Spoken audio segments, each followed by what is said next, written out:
今天我们将聚焦 OpenAI 12天发布会的最后一天，也就是备受期待的 o3 和 o3-mini 模型的发布。这些模型带来了重大突破，包括了从复杂推理能力到编码、数学和科学问题的解决方案，无疑将重新定义 AI 的新高度。我们一起来看一下吧。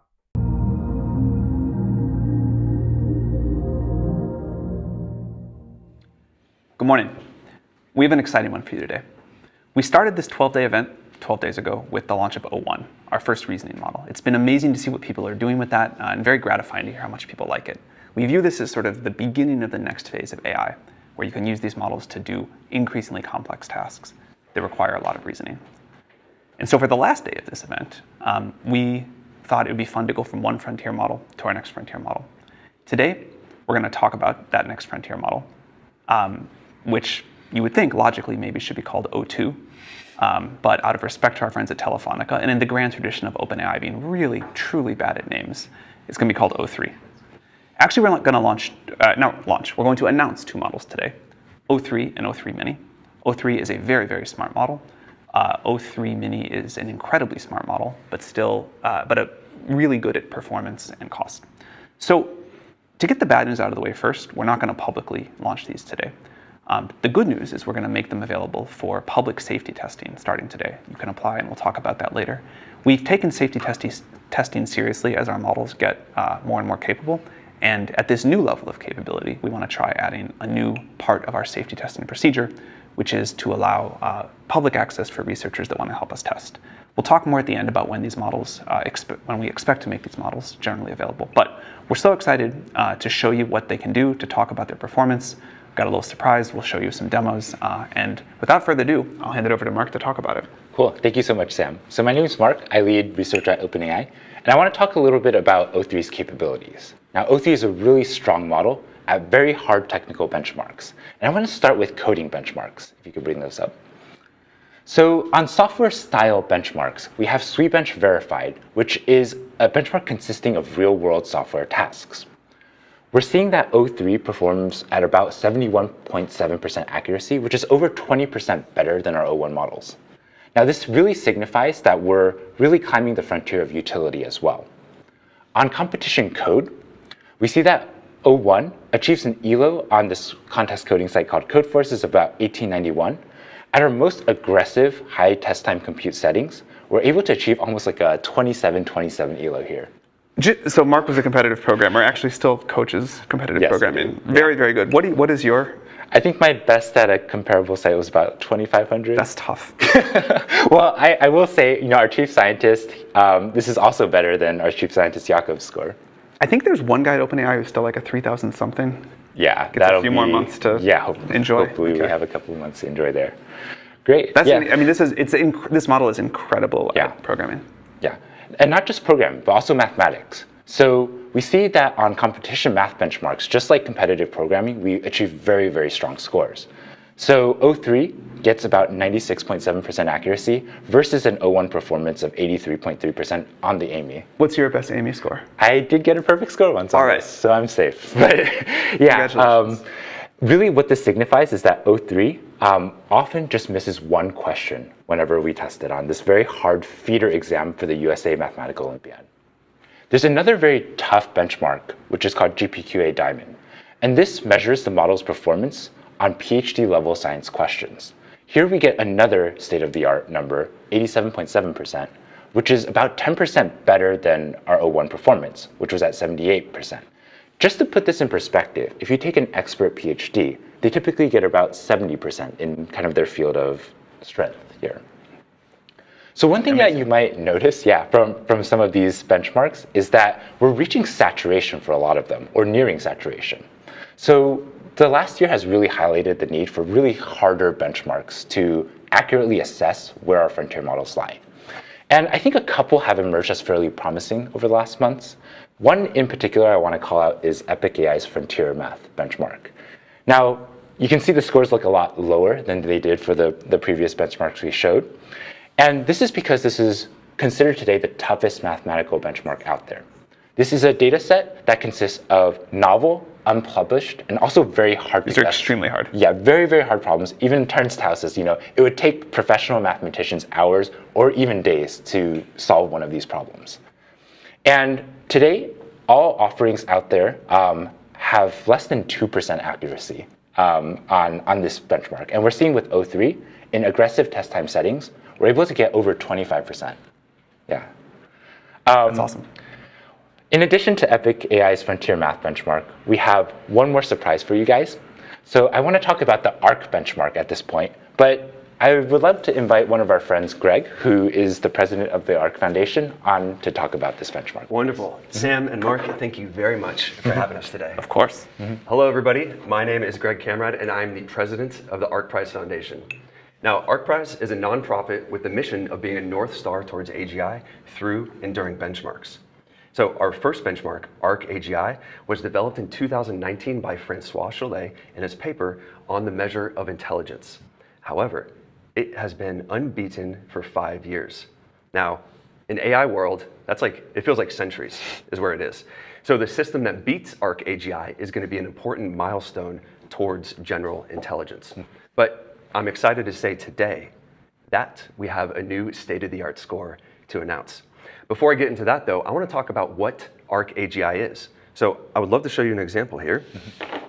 ARC AGI is all about having input examples and output examples. Well, they're good. They're good? Okay. Input examples and output examples. Now, the goal is you want to understand the rule of the transformation and guess it on the output.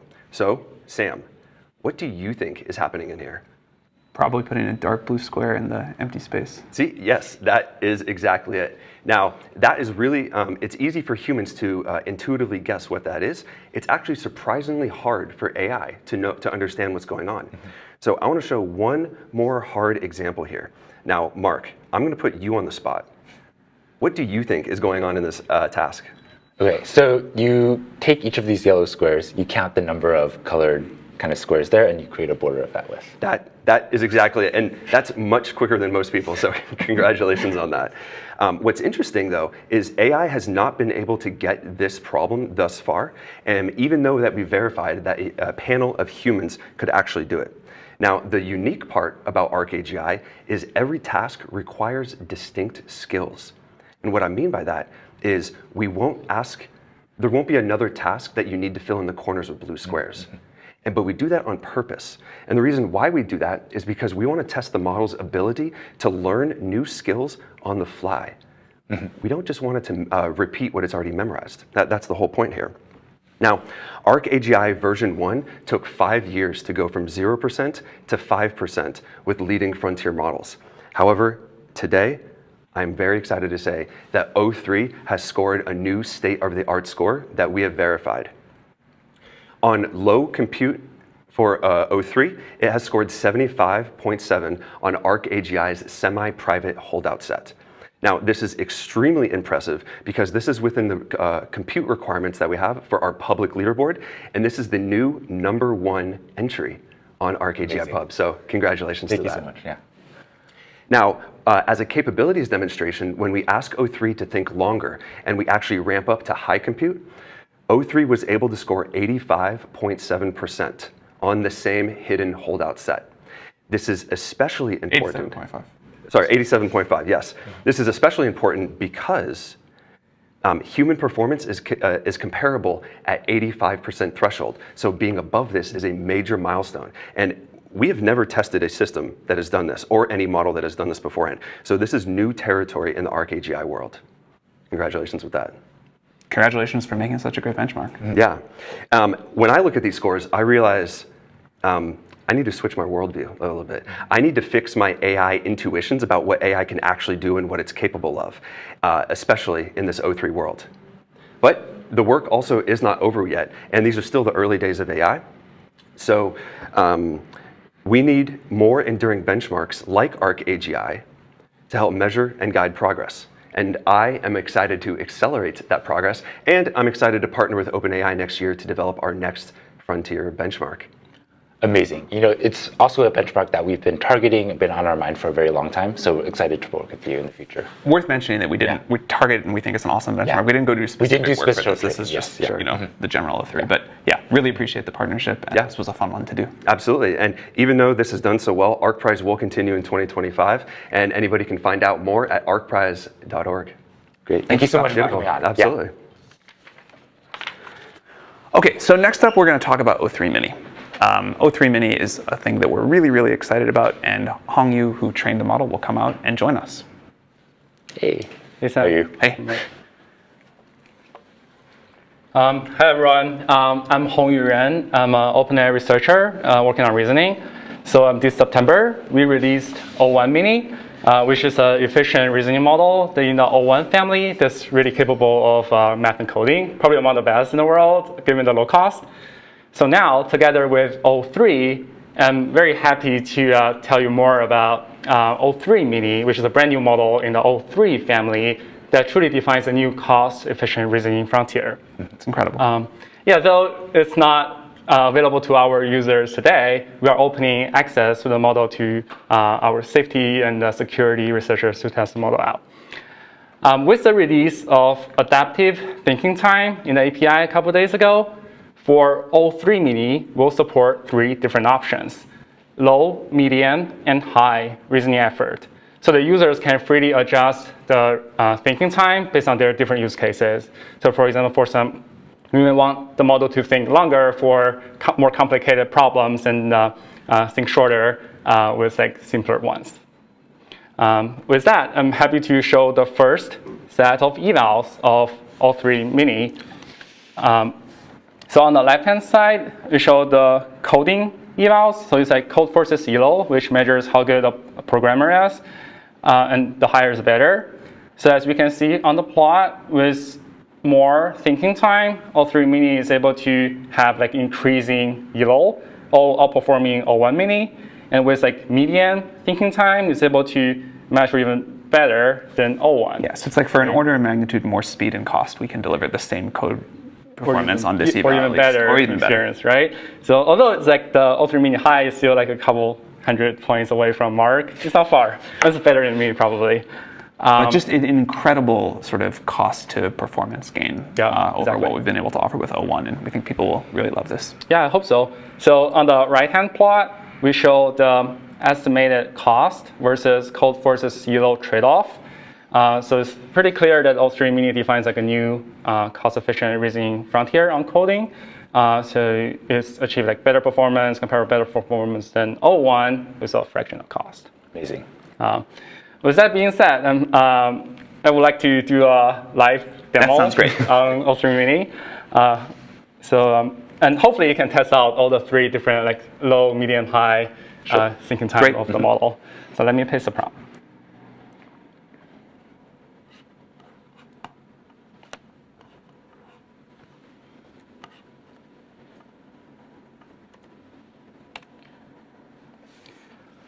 So I'm testing out o3-mini high first. And the task is that I'm asking the model to use Python to implement a code generator and executor. So if I launch this, run this Python script, it will launch a server locally with a UI that contains a text box. And then we can make coding requests in a text box. It will send the request to call o3-mini API, and o3-mini API will solve the task and return a piece of code, and it will then save the code locally on my desktop, and then open a terminal to execute the code automatically. So it's a pretty complicated task, right? And it outputs a big chunk of code. So if we copy the code and paste it to our server, and then we would like to launch this server. So we should get a text box when you're launching it. Yeah. Okay, great. Oh yeah, I see. I hope so. Yeah. It seems to be launching something. Oh, great! We have a UI where we can enter some coding prompts. Let's try out a simple one, train OpenAI and a random number. Submit. So it's sending the request to o3-mini medium, so it should be pretty fast, right? So on this 41. terminal, yeah, 41. That's the magic number, right? So it saves the generated code to this like local script on the desktop and then print out OpenAI 41. Is there any other tasks you guys want to test it out? I wonder if you could get it to get its own GPQA numbers. That's a great ask, just as what I expected. We practiced a lot yesterday. Yeah. Okay, so now let me copy the code.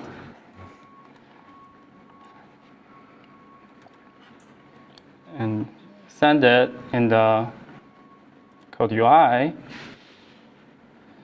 So in this task, we asked the model to evaluate o3-mini with the low reasoning effort on this hard GPQA dataset. And the model needs to first download the raw file from this URL, and then it needs to basically figure out which part is a question, which part is the answer, or which part is the options, right? And then formulate all the questions, and then ask the model to answer it, and then parse the result, and then to grade it. That's actually blazingly fast. Yeah, and it's actually really fast because it's calling the o3-mini with low reasoning effort. Yeah, let's see how it goes. I guess 2 tasks are really hard here. Yeah, the long tail is often the problem. Go. Yeah, GPQA is a hard data set. Yes. Yeah, it contains like maybe 196 easy problems and 2 really hard problems. While we're waiting for this, do you want to show what the request was again? Oh, it actually returns the results. It's 61.62%, right? Amazing. 62%, right? Cool. With a low reasoning effort model, and it's actually pretty fast. Then full evaluation in a minute. Somehow very cool to like just ask a model to evaluate itself like Yeah, this. exactly, right? And if we just summarize what we just did, we asked the model to write a script to evaluate itself on this like hard GPQA data set from a UI, right, from this code generator and executor created by the model itself in the first place. Next year, we're going to bring you on, and you're going to have to ask the model to improve itself. Yeah, let's definitely ask the model to improve it next time. Maybe not.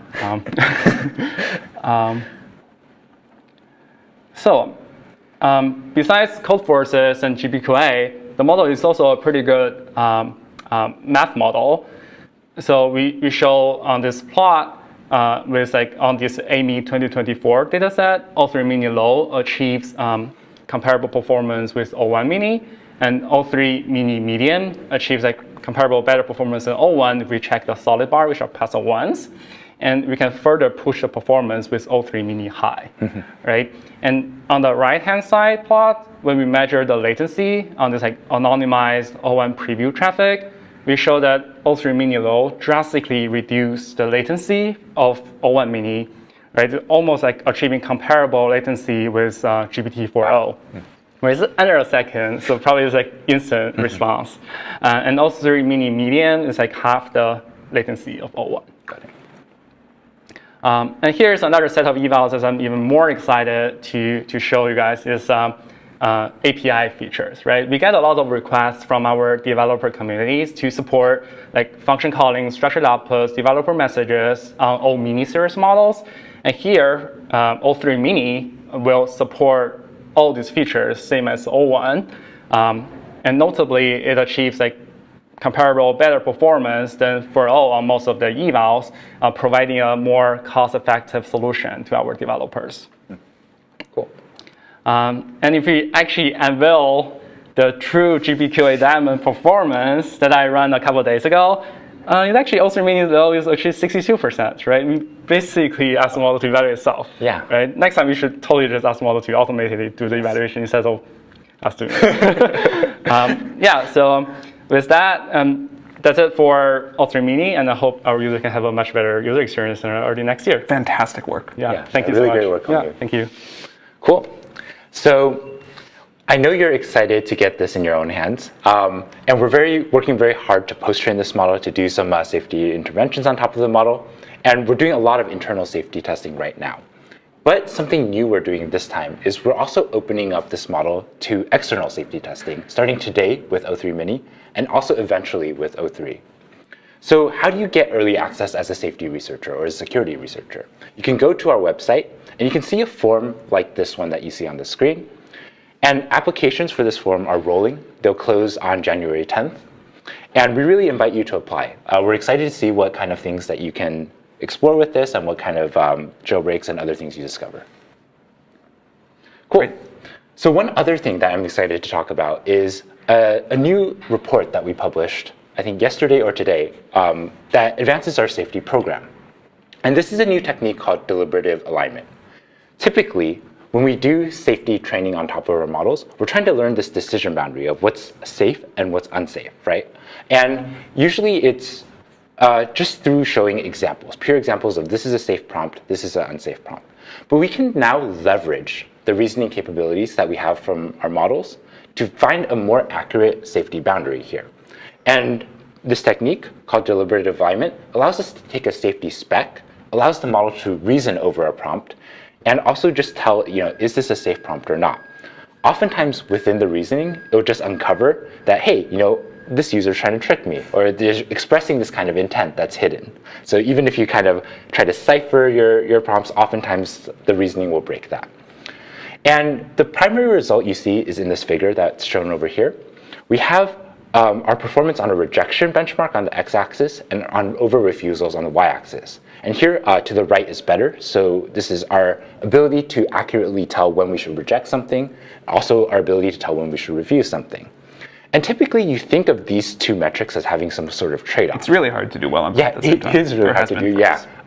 But it seems with deliberative alignment that we can get these two green points on the top right, whereas the previous models, the red and blue points, signify the performance of our previous models. So we're really starting to leverage leverage reasoning to get better safety. Yeah, I think this is a really great result of safety. Yeah. Fantastic. Okay, so to sum this up, o3-mini and O3, apply please if you'd like for safety testing to help us test these models as an additional step. We plan to launch o3-mini around the end of January and full O3 shortly after that. But that will, the more people can help us safety test, the more we can make sure we hit that. So please check it out. And thanks for following along with us with this. It's been a lot of fun for us. We hope you've enjoyed it too. Merry Christmas. Merry Christmas. Merry Christmas.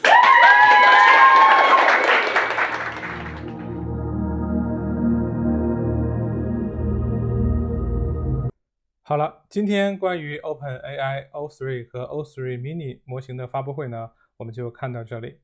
那这次的发布会不仅展示了 AI 在推理和复杂问题解决上的强大能力，还为未来的开发者和研究人员提供了更多的可能性。如果你对这两个模型感兴趣，不妨留言告诉我你的看法。别忘了点赞、订阅我的频道并开启小铃铛，这样你就不会错过更多关于 AI 世界的最新动态。我们下期再见。